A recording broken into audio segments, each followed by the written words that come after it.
Alright, so yun, isang magandang umaga na naman sa atin mga kamamay. More updates na naman tayo ngayon umaga sa June 4 mga kamamay, no? So kita nyo naman mga kamamay, naglakas na naman ngayon. Alon na naman, no? Gahampasan ng alon doon, no? Sa Breakwater. Grabe. So ingat-ingat na lang tayo palagi mga kamamay, no? So yun, bago ang lahat, shoutout nga po na tayo kay Idol Daryl Kurt Reyes. Yun, nasan daw si Diana. So kahapon na idol, nagbiyahe papuntang Romblon, no? At San Agustin. Right. And shoutout din kay Idol Ronald Bryan. Sabi ilang rampa daw ang madadagdag daw. So magdadagdag po ng mga ilang rampa, no? So di pa natin sure kung ilan ang may dadagdag. At kung barko makakarampa, mas marami. At yung ating proseso naman ay kung halimbawa wala pang biyahe ang barko, ay inaangkorahe doon sa labas ng breakwater. Pero kung may biyahe na siya, may schedule na siya, saka babalik dito sa rampahan. So medyo luluwag po ang ating mga rampahan dito pag sakaling wala pang biyahe barko at nasa labas sila, no? Right. And shoutout din kay Idol Ronald Hapalya. Shoutout sa iyo, Idol. Maraming salamat po at nandyan pa rin kayo na natili, no? Yan. So mamaya na lang ulit mga idol, no? Mamaya na ulit at tayo'y aabang na naman doon sa mga bagong parating na galing sa Marinduque mga kamamay, no? So maraming salamat po sa inyo muli at nandyan po kayo palagi, no? Yan, maraming salamat and God bless. Alright. So ayan na nga po mga kamamay ang ating arrival, no? Si Maria Oliva at si MB Virgin de Piña Francia 8 na galing pareho sa Marinduque. So yun, kita nyo naman lakas. Ang papunta doon ang mahirap at malakas ang alon papunta doon. Ayan na. So si Oliva ay marang pa ng RAM 7, no? Ito naman si 8 baka dito sa RAM 2. Ayan si 8. Dami pasayro niya, pareho mga kamamay at pareho malaki yung barko. Ayan, papasok na sila, oh. Ayan, oh.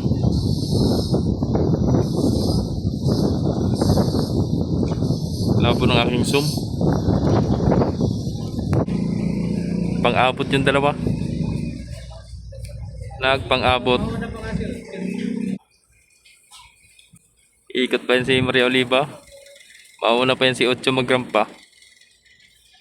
Mga kamamay. Iyan na.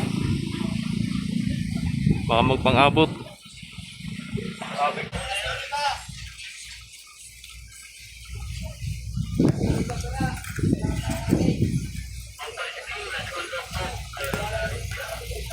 Dumaan naman itong bangka na ito.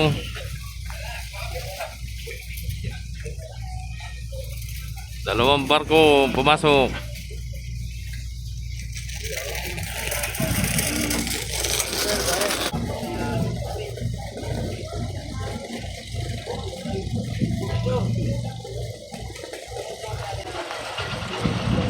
Laglag na na angkla. Ikot pa yan, matagal pa yan. Sabi sa inyo mga kamamay, una si 8, una marampa. Si iuna yung pita ni Oliva. Ayun, umikot pa.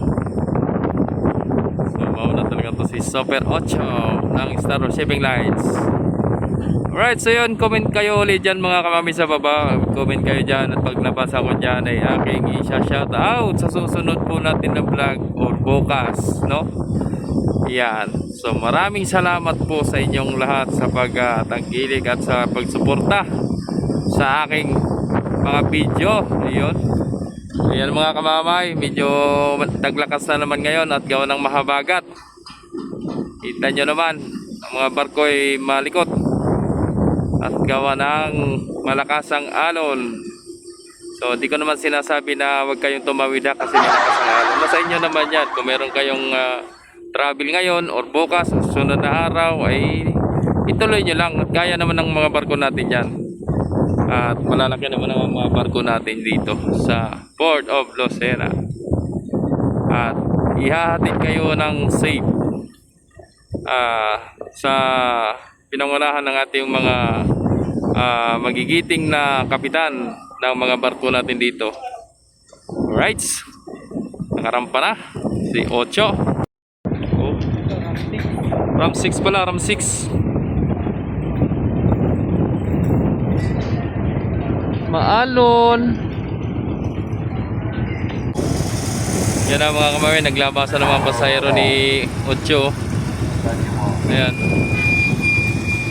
So matagal pa si Oliva, ano pa, nag-traffic pa.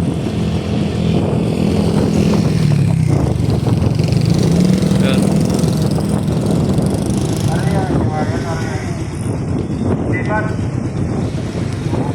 Welcome uli sa Port of Lucena, mga minamahal na pasahero.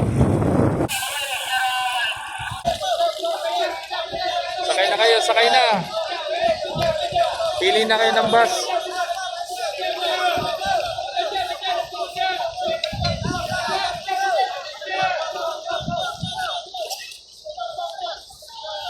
Marami bus, marami.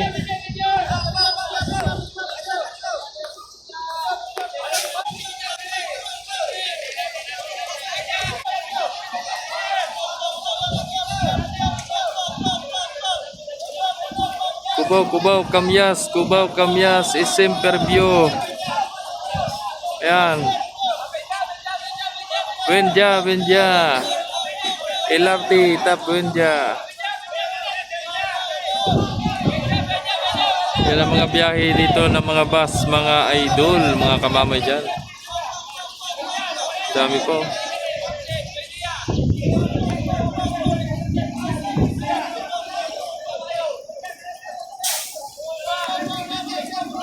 Ayan, mga pasahero pa ni Oliva, mga kamamay. Oh.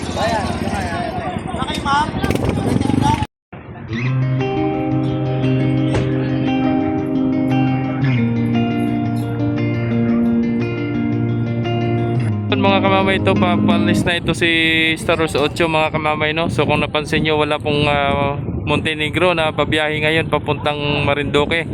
At sobrang lakas nga daw po sa laut.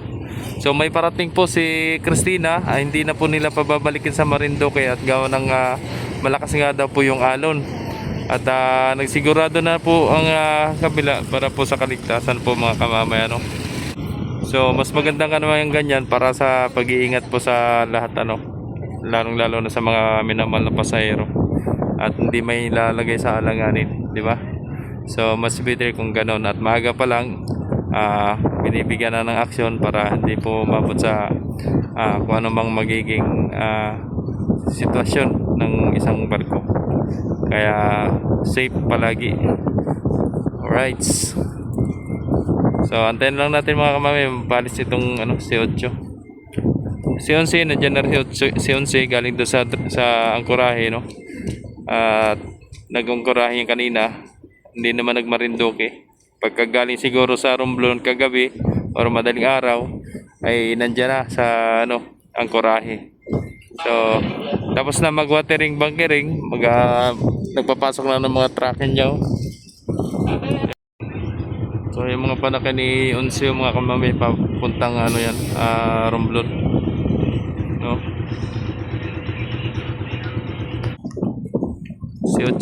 Si 8 na naman ang ating nadatnan ng pag-atras, pa Marinduque. Wala kasing iba sa Montenegro. Ang habol pa si Sir, abot pa. Sir, abot pa. Palis na yan.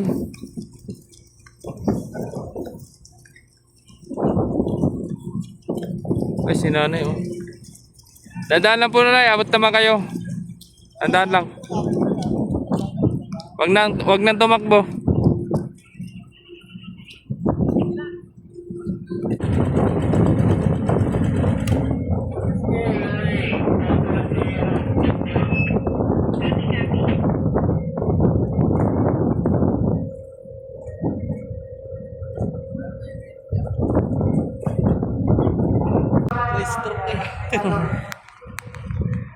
Lalo ba naka-uniform na. Ingat sa biyahe, 8. Ingat sa biyahe. So yun, nagdating na pala si 7 mga kamamay. Nakakarating ko lang dito ulit at gawa ng kumain po ako ng tanghalian. Kaya yun, So wala rin namang pasahero, dangerous naman din ang karga tsaka yung mga tracking mga kamamay. So ayos naman, nakarampa naman ng maayos si Shite, wala namang naging problema, wala namang naging damage or rights. Oh, come on. Ito mga kamamay, no, 5 arrival natin, galing Marinduque. Ayan o. Maalon. Chong.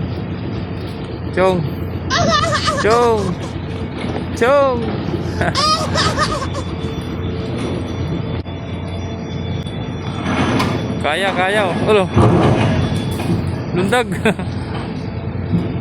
Nampas na eh. Alright.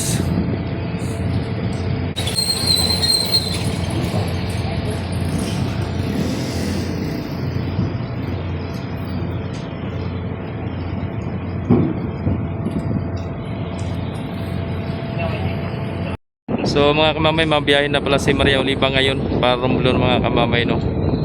Ayan, ayos na si Maria Oliva. Nililinis lang si Maria Oliva kahapon tsaka nung isang araw, kaya hindi nagbiyahe, no. Ayan. Taas ang alon, kita mo ang barko, likot na 5. Oh. Likot. Alon. Dami rin pasahero sa 5, oh. Pasahero ni 5.